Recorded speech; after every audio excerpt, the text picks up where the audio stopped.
For the fly stitch, I'm using 6 strands of embroidery thread with a size 22 chenille needle. I'm going to begin by bringing my needle directly underneath our line and making a small stitch just above our first stitch, bringing my needle down through the fabric and leaving a small loop on the top of my fabric. I'm going to bring my needle back up through the fabric directly inside of this loop on our line and pull it through the loop, then make a small securing stitch on the line and start the process over once again. So bring my needle up through the fabric below our line, bring it back down through the fabric just above,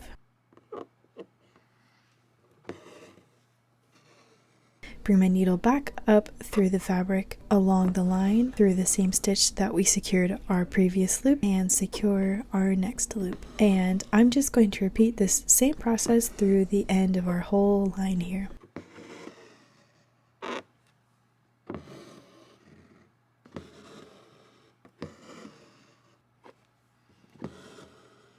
When you're finished, all you have to do is secure your last loop and tie a knot on the back of your fabric. And there you go. Thanks for joining me. Have a great day.